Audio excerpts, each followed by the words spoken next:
Le doy la bienvenida a esta ponencia titulada Integrando el latín clásico en el estudio de la historia, un caso práctico. Me gustaría comenzar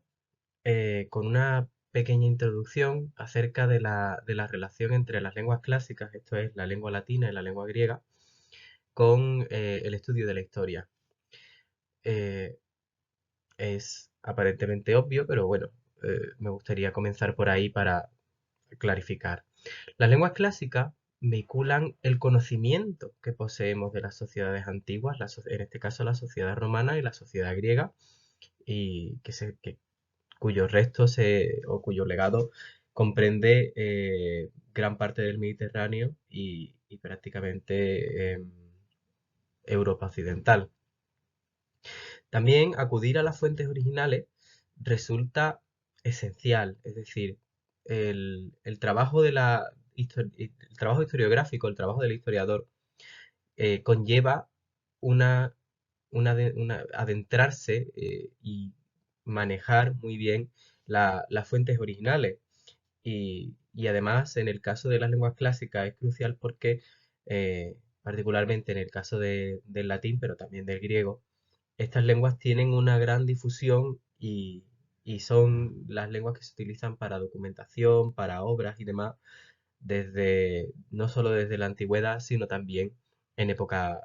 moderna, puesto que el humanismo es principalmente el latín. También se incluyen las lenguas vernáculas, pero el latín sigue permaneciendo como una fuente, como una lingua franca que nos permite acceder a una fuente de conocimientos y a una fuente de materiales que nos permiten completar el retrato que podemos hacer de épocas como la época moderna, el humanismo, el renacimiento, el barroco o el neoclásico, por ejemplo, así como instituciones como la Iglesia que continúan o durante gran parte de su desarrollo histórico han utilizado documentación completamente en latín, porque han utilizado esa lengua, por ejemplo, como, como lengua oficial o como lengua franca en el caso de las comunicaciones entre diferentes naciones. Entonces, lo que planteamos es que el trabajo conjunto de la filología clásica, de los expertos en las lenguas latinas y griegas, y el trabajo de la historia como disciplina académica conlleva un intercambio de conocimientos y metodología, puesto que al fin y al cabo eh, tendemos a aproximarnos a los mismos objetos de estudio, aunque sea a través de metodologías distintas, pero sin embargo requerimos de herramientas muy parecidas que podemos aprender de forma conjunta, ¿no? Entonces, también otro de los cimientos metodológicos, después de esta introducción me gustaría plantear unos cimientos metodológicos que me parecen importantes para comprender esta intervención, y es la enseñanza del latín para usos específicos. El aprendizaje de lenguas para usos específicos es especialmente popular en el caso de lenguas modernas como el inglés o como el chino o como el francés, donde surgen estas iniciativas de el uso específico que normalmente se le añade al aprendizaje de la lengua como una especie de epíteto, ¿no? Inglés para negocios o inglés para la informática, lo que podemos hablar de inglés para ingeniería, por ejemplo, o el uso del chino para los negocios, por ejemplo, también, ¿no? Entonces, este uso específico de las lenguas tiene una serie de variantes con respecto a lo que es el aprendizaje estándar al que estamos acostumbrados y que está más definido a través del marco común europeo y otras iniciativas, que hace un especial énfasis en el léxico para eh, acotar el léxico que se emplea a ese uso específico, es decir, el estudiante adquiere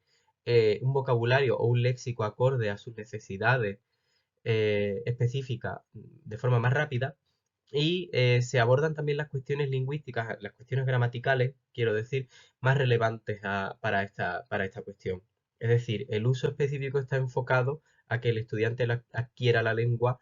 para aquel campo en el que lo va a aplicar de una forma más rápida y más enfocada. Entonces, para quienes estudian la historia, el latín la enseñanza del latín requiere adoptar unos principios metodológicos parecidos. Y entonces tenemos que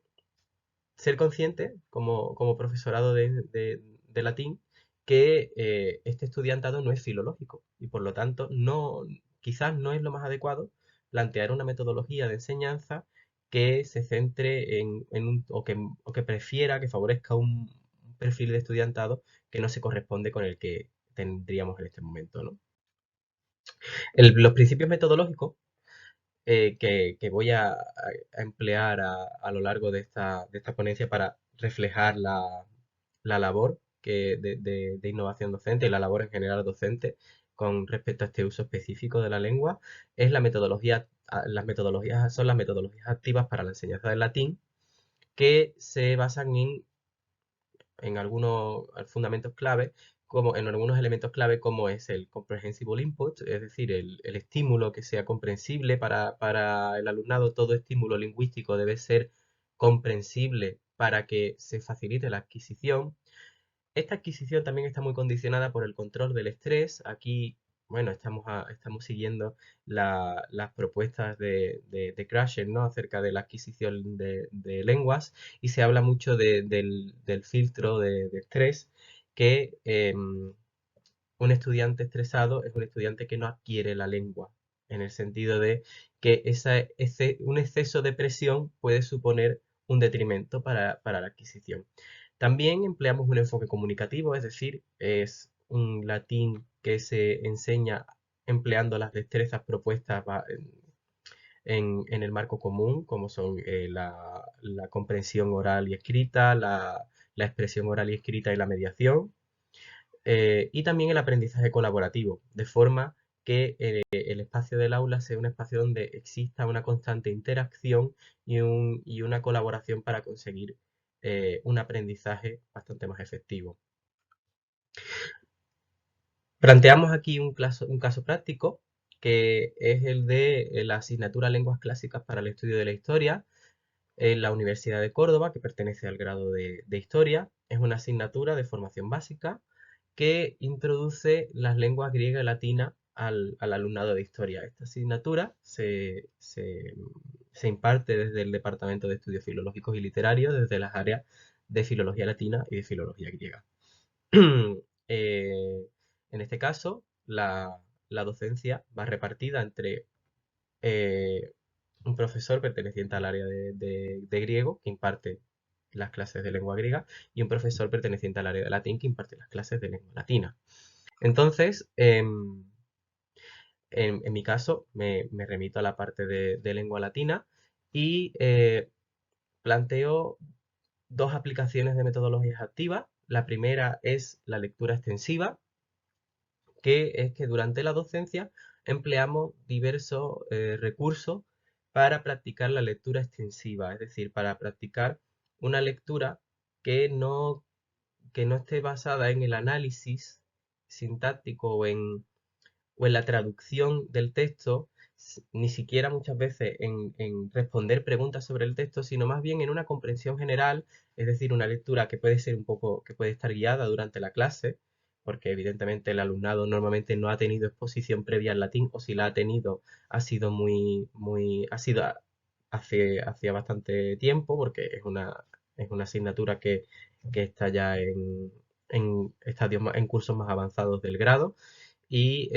entonces el alumnado acude con un conocimiento que nos invita a partir desde cero, ¿no? Entonces, esta comprensión general es la idea de que el alumnado pueda leer mucha cantidad de texto, que tenga una exposición muy grande al idioma a través de la comprensión oral y escrita, puesto que este texto se hace a través de la lectura conjunta, la pronunciación del texto y una guía por parte del profesorado, que vamos haciendo preguntas, vamos planteando resolución del vocabulario difícil bajo este principio del comprehensible input, explicar el vocabulario en la misma lengua, pero mediante, no solo mediante palabras, sino también mediante uso de mímica, mediante uso de imágenes o mediante uso de otras técnicas. Y al final del curso, el alumnado en general puede haber leído con soltura en torno a unas 2.000, 2.500 palabras en latín, lo cual para un curso introductorio que tiene una horquilla cronológica tan restringida, pues no deja de ser un, un logro bastante interesante, ¿no? Y el alumnado además aprende a disfrutar a través de la lectura y a utilizar la lengua no como un fin, sino como un medio, lo cual nos plantea esa idea de que la lengua la adquieren a través de la motivación extrínseca de la lengua me sirve para algo, la lengua latina en este caso, y, y lo emplean de esta manera. La siguiente metodología activa es un trabajo que ahora mismo está en desarrollo, que lo estamos desarrollando el profesor Alberto Romero y yo, que es la Convención de Pósteres, que es una iniciativa que forma parte de la evaluación y que propone sintetizar una pequeña investigación mediante pósteres científicos que los alumnos exponen de forma conjunta en clase. El alumnado utiliza fuentes originales y junto con fuentes secundarias para elaborar una información que sea atractiva, que sea académica, pero al mismo tiempo que les haga ver que la información científica no solo se puede transmitir o no solo se debe transmitir a través de las publicaciones científicas, que son esenciales para el desarrollo científico, pero también a través de otras medidas que sean muy atractivas para que facilite la divulgación de la ciencia y podamos acercar la universidad al resto de la población, ¿no? Entonces, también partimos de que la evaluación se realiza por parte del profesorado y hay una valoración por parte del alumnado, de forma que existe una retroalimentación colectiva en la que el alumnado también colabora no en la evaluación, pero sí en aportar al resto de compañeros que considera que se puede hacer mejor, que considera que se ha hecho bien, etcétera. Este trabajo, como ya digo, es un trabajo en curso y probablemente será ampliado junto con el profesor Romero y aparecerá en otro, como intervención en otros espacios, ¿no? Científicos y de innovación docente. Me gustaría concluir planteando que la enseñanza de las lenguas clásicas no supone solo una formación para expertos en filología clásica. Creo que es evidente que es el principio metodológico de esta ponencia, ¿no? Entonces, es necesario adaptar la enseñanza para cumplir con esta motivación extrínseca que estamos planteando, que es que la lengua latina no solo es útil para los expertos de filología clásica, sino también es útil para los expertos en la historia, en este caso. También puede ser útil para expertos en otras ramas, en otras disciplinas, como puede ser el derecho, etcétera, ¿no? Entonces, eh, consideramos también que la enseñanza de la lengua latina con metodologías activas contribuye a esta idea, ya que las metodologías activas están enfocadas en la comprensión y en un uso instrumental, que es absolutamente fundamental para el desarrollo profesional de los estudiosos de la historia. Y sin más, le doy las gracias por su atención y estaré encantado de responder cualquier pregunta que se plantee. Muchas gracias.